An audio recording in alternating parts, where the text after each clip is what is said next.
Juma joué kalo kile mugan anduru samba flani mugan anduru DMS-TV chenamso oniche oniyantuma ayo bismillah DMS-TV sanfɛ foli an tannu ban kan bagana lamɛnbagaw bɛɛ lajɛlen Mali kɔnɔ ani Mali kɔ kan aw ka don kibaru ni o wagati seli sana dase an bi kunnafonibaw mani ka olu da kulo kan an bɛ hakili lajɛ k'a bɛ se ka tɛmɛ ni kunnafoniya ninnu kan ni lacarili ani ka hakilinaw di hakilina jɔyɔrɔ la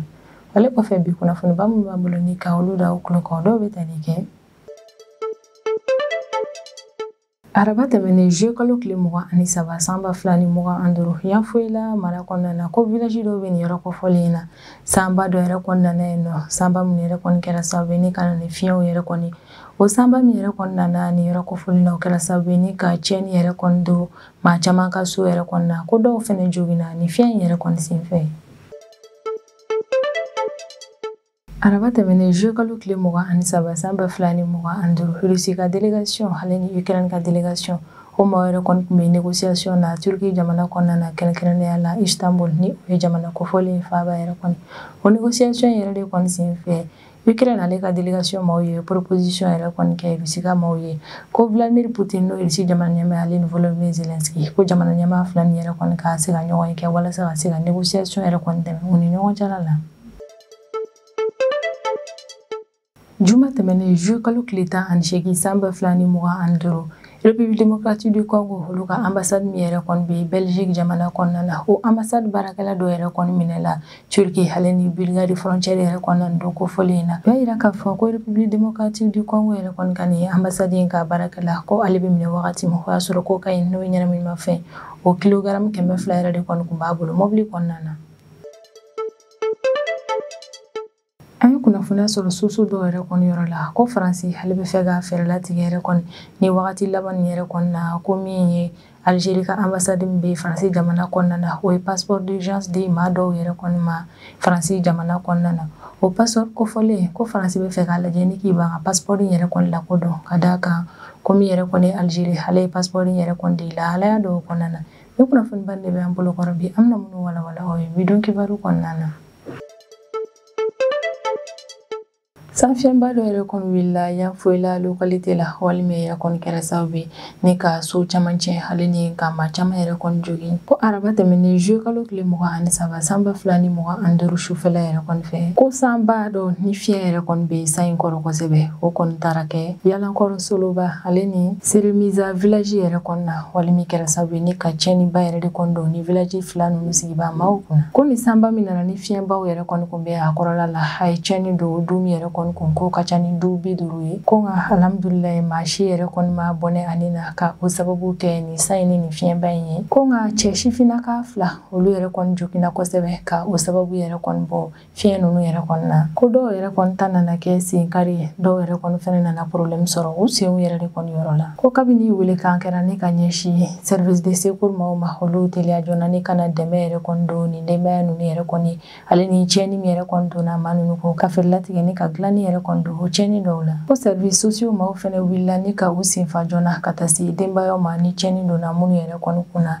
ni fiɲɛba in yɛrɛ kɔni sababuya la u taara se o maa yɛrɛ kɔni ma ka u ka jukɔrɔmadon yɛrɛ kɔni yira ne ka ɲɛsin o maa ninnu yɛrɛ kɔni ma a yirala k'a fɔ ko denbaya 50 ani kɔ bɔɲankɔ olu bɛɛ lajɛlen yɛrɛ de kɔni bɛ kɛnɛma bɛ wagati min na i n'a fɔ ko bi ka d'a kan ko fiɲɛ ale ni san yɛrɛ kɔni tiɲɛni don u siyɔrɔ bɛɛ lajɛlen na nin wale min yɛrɛ kɔni kɛra yan foyila mara kɔnɔna na o y'a yira Mali jamana kɔnɔdenw bɛɛ lajɛlen yɛrɛ kɔni na k'a fɔ ko min yɛrɛ kɔni ye wagati yɛlɛma ye ko ni ale kɔni nana a kɔlɔlɔw ka ca kosɛbɛ ne ka ɲɛsin jamana kɔnɔdenw ma baara de kɔni n'a laɲini don Mali jamana kɔnɔdenw bɛɛ lajɛlen fɛ ko bɛɛ lajɛlen k'i ka précaution yɛrɛ kɔni ta yanni samiya yɛrɛ kɔni juguya wagati cɛ sisan an bɛ tɛmɛ n'an ka jamana kɔfɛ kibaruyaw ye o kɔnɔna na an bɛ taa Turki jamana kɔnɔna na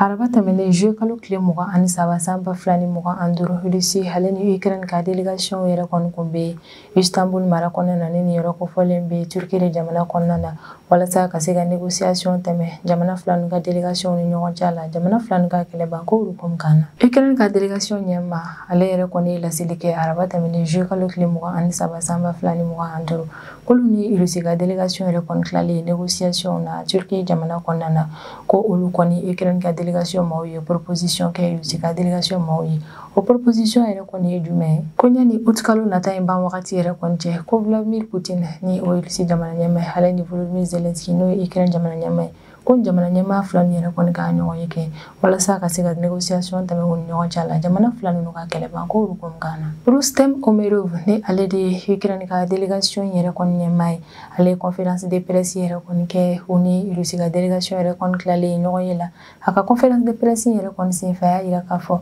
kami wagati min na i n'a fɔ ko bi olu ka priorité de ye ne ka ɲɔgɔn ye dɔ yɛrɛ kɔni labɛn jamana ɲɛmaa fila ninnu ni ɲɔgɔn cɛla la o y'a yira k'a fɔ ko olu Ukraine ka fanfɛla yɛrɛ kɔni na olu y'a proposition yɛrɛ kɔni kɛ Russie ka maaw ye ko jamana ɲɛmaa fila ni yɛrɛ kɔni ka ɲɔgɔn ye kɛ yanni utu kalo laban yɛrɛ kɔni cɛ ko o y'a yira k'a fɔ ko Vladimir Putin ni Volodymyr Zelensky ka ni ɲɔgɔn ye yɛrɛ kɔni na ko ni États-Unis jamana ɲɛmaa ni Turquie jamana ɲɛmaa yɛrɛ kɔni sera ka u sen don jamana ɲɛmaa fila ninnu ka ɲɔgɔn ye yɛrɛ kɔni na ko o bɛ diya olu ye kosɛbɛ ko wa nafaba yɛrɛ kɔni bɛ sɔn ka ye a ko la ko nka min yɛrɛ kɔni ye Russie ka délégation maaw ye an bɛ wagati min na i n'a fɔ ko bi olu ma jaabi kɛ ni ka ɲɛsin Ukraine ka maaw yɛrɛ kɔni ma n'a sɔrɔ Vladimir Putin ale bɛna sɔn ani Volodymyr Zelensky ka ɲɔgɔn ye walima n'a tɛna sɔn o ma yɛrɛ kɔni Vladimir Medinsky ni ale ye Russie ka délégation yɛrɛ kɔni ɲɛmaa ye o ni Ukraine ka délégation yɛrɛ kɔni tilalen ɲɔgɔn ye la ni ma ko fɔlen fɛnɛ conférence de presse kɛ conférence de presse min yɛrɛ kɔni senfɛ a y'a yira k'a fɔ ko heure kelen yɛrɛ kɔni kɔfɛ heure kelen min kɔnɔna na Russie ale ni Ukraine ka délégation yɛrɛ kɔni kun bɛ kuma ɲɔgɔnya la u ni ɲɔgɔn cɛla yɛrɛ kɔni na ko kabini o wagati yɛrɛ kɔni na Russie ka délégation ale ni Ukraine ka délégation o bɛɛ lajɛlen y'a faamu k'a fɔ k'u hakilinaw yɛrɛ kɔni tɛ kelen ye négociation ninnu na ko si ka ko faamuya cogo ni dɔ in yɛrɛ kɔni ta tɛ kelen ye u hakilinaw ka jan ɲɔgɔn na i n'a fɔ jɛgɛjala ni baji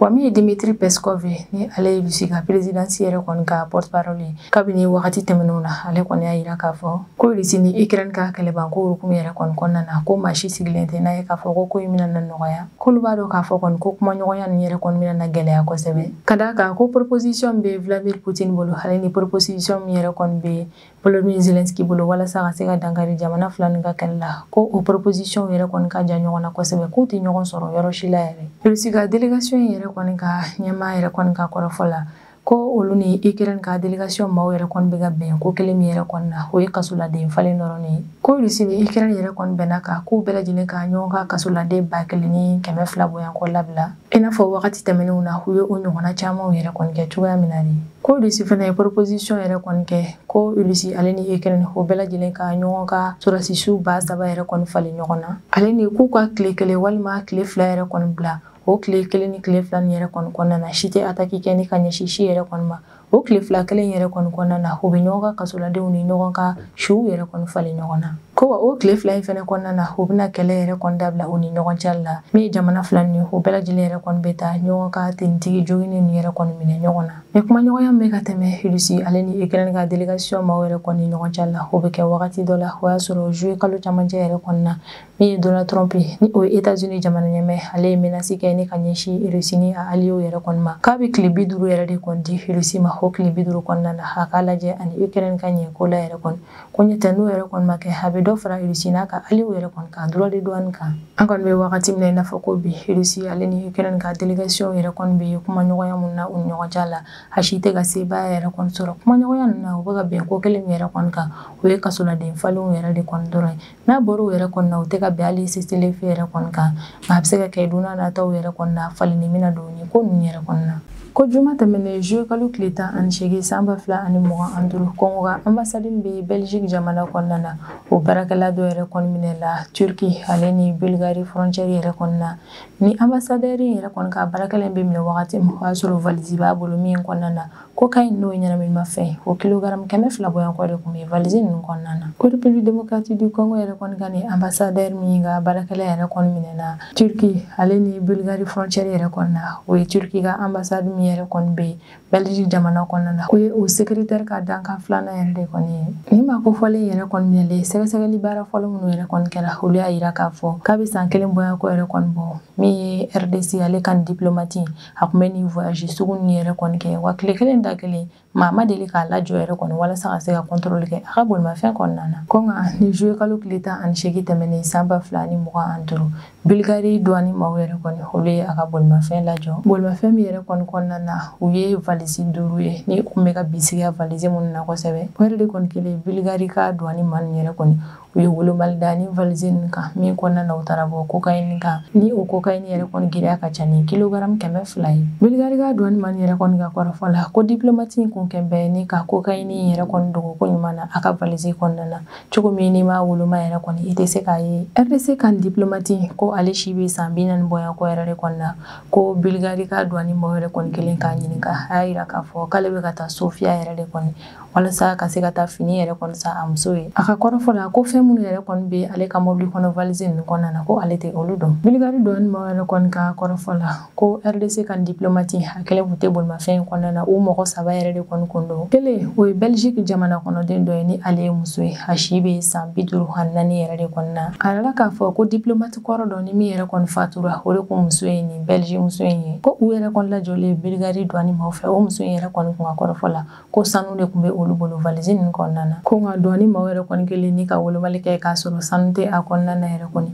u ye maa 2 nin bɛɛ lajɛlen minɛ ni ka u datugu. Maa 3nan min yɛrɛ kɔni kun b'o nɔfɛ o ye cɛ ye min si bɛ san 43 de la. A yirala k'a fɔ ko cɛ in yɛrɛ kɔni ye Bulgarie ka jamana kɔnɔden dɔ yɛrɛ de kɔni ko a bisigalen don k'a fɔ ko yɛrɛ de kɔni bɛ réseau in ɲɛma. Bulgarie parquet mɔgɔ yɛrɛ kɔni ka kɔrɔfɔ la ko maa ninnu yɛrɛ kɔni kun bɛ u ka ɲɛnaminimafɛn yɛrɛ kɔni ladon cogoya min na o kun b'a kɛ ni fɛɛrɛ dɔw ye fɛɛrɛ tilennenw de cogo min a kana na se ka dɔn ko wa u ka convoi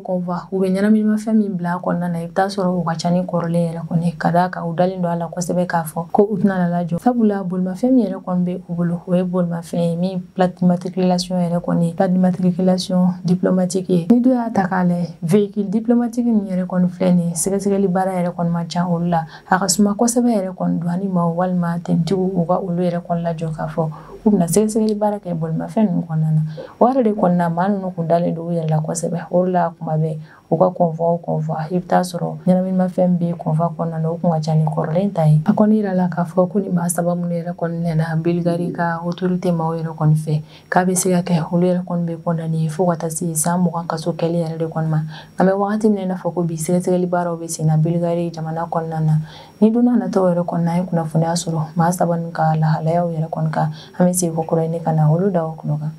Source dɔw y'a yirana k'a fɔ ko France ministre de l'Intérieur ale kɔni bɛ fɛ ka fɛɛrɛ latigɛ ni wagati laban yɛrɛ kɔni na Algérie ale ka ambassade yɛrɛ kɔni ye passeport minnu di a ka jamana kɔnɔdenw ma France jamana kɔnɔna na ko France ministre de l'Intérieur ale bɛ fɛ k'a lajɛ ni k'i ban ka o passeport ninnu yɛrɛ kɔni lakodɔn France jamana kɔnɔna na. Europe maaw ni o kɔni ye kunnafoni di sira ye olu yɛrɛ kɔni ka kɔrɔfɔ la ko France ka ministre de l'Intérieur yɛrɛ kɔni bɛ fɛ ka nin décision in ta ka d'a kan ko wagati laban in na Algérie gouvernement maaw olu ye fɛɛrɛ latigɛ yɛrɛ kɔni ni ka passeport dili u ka tunkarakew ma jamana wɛrɛw kɔnɔna na ka o condition yɛrɛ kɔni nɔgɔya kosɛbɛ ko wa a ka o tunkarake nin yɛrɛ kɔnɔna maa minnu bɛ situation irrégulière la jamana wɛrɛw kɔnɔna na olu bɛɛ lajɛlen bɛ a la fɛnɛ. Abdelmajid Tebboune ni ale ye Algérie jamana ɲɛmaa ale kɔni ye laseli kɛ ko Algérie jamana kɔnɔdenw bɛɛ lajɛlen k'ale minnu bɛ situation irrégulière la olu bɛɛ lajɛlen b'a la ko désormais olu bɛ se ka passeport yɛrɛ kɔni sɔrɔ min dire bɛ se ka taa fo san 10 na ko Algérie bɛ fɛ ka fɛɛrɛ latigɛ yɛrɛ kɔni ni ka yamaruya di a ka consulat yɛrɛ kɔni ma o ka se ka passeport d'urgence yɛrɛ kɔni di ni o dire ye san 1 de ye ko o passeport dili yɛrɛ kɔni na i bɛ na ni sɛbɛn minnu yɛrɛ kɔni ye ko sɛbɛn gɛlɛnmanw yɛrɛ kɔni tɛ wa a bɛ di condition min na ko condition gɛlɛnmanw fɛnɛ tɛ France ka ministre de l'Intérieur yɛrɛ dun ka kɔrɔfɔ la ko Algérie bɛ ka nin décision kura min yɛrɛ kɔni ta ko dun bɛ sɔn ka kɛ sababu yɛrɛ kɔni ni maaw yɛrɛ kɔni kelen ka o bila règle yɛrɛ kɔni na o bɛ nɔgɔya kosɛbɛ France jamana kɔnɔna na ko k'a bɛ kɛ sababu fɛnɛ ni Algérie ka jamana kɔnɔdenw bɛ France jamana kɔnɔna na ni olu wajibiyalen don ni ka taga bɔ yen nɔ k'a bɛ kɛ sababu ye ni ka o maa ninnu yɛrɛ kɔni gɛnni gɛlɛya France bolo kosɛbɛ ko ale de kɔni na France bɛ fɛ kɛ ni k'i ban yɛrɛ kɔni ka o passeport ninnu yɛrɛ kɔni lakodɔn situation dɔw kɔnɔna na Toulouse mara kɔnɔna na ni nin yɛrɛ kofɔlen bɛ France jamana yɛrɛ de kɔni kɔnɔna na ko élus locaux yɛrɛ kɔni y'a yira k'a fɔ ko wagati laban yɛrɛ kɔni na Algérie ale ka consulat yɛrɛ kɔni ye passeport ba yɛrɛ de kɔni di Algérie ka ressortissants ma France jamana kɔnɔna na Bruno Rataillot ale y'a yira k'a fɔ ko tiɲɛ yɛrɛ kɔni na ko wagati laban yɛrɛ kɔni na Algérie ale ye passeport ba yɛrɛ de kɔni di a ka ressortissants ma France jamana kɔnɔna na ko o maa ninnu yɛrɛ kɔni ka ca ni maa 100 ko a y'a di dɔw ma olu bɛ situation irrégulière yɛrɛ de kɔni na France jamana kɔnɔna na o ko jaabi la France ministre de l'Intérieur ale kɔni y'a laɲini préfet yɛrɛ kɔni fɛ ko ni Algérie ka nin ressortissants yɛrɛ kɔni nana ni nin passeport ninnu yɛrɛ kɔni ko préfet kana sɔn o passeport ninnu yɛrɛ kɔni lakodɔnni ma n'a y'a sɔrɔ o maa ninnu bɛ fɛ ka na u ka situation régulariser yɛrɛ de kɔni nka min yɛrɛ kɔni Algérie k'ale sa ale b'i sɔn a ka passeport yɛrɛ kɔni dili la a ka jamana kɔnɔdenw ma hali minnu bɛ situation irrégulière la k'a b'a di olu bɛɛ lajɛlen yɛrɛ kɔni ma nka min fɛnɛ France ale y'a yira k'a fɔ k'a tɛn'i sigi ne ka nin ko in yɛrɛ kɔni lajɛ ka d'a kan k'a bɛna kɛ kungo ye ale ma a don n'a nataw la o yɛrɛ de kɔni na ko Algérie bɛ ka nin passeport min yɛrɛ kɔni di a ka jamana kɔnɔdenw ma ko France bɛ ka fɛɛrɛ latigɛ ne k'i ban ka o passeport ninnu yɛrɛ kɔni lakodɔn.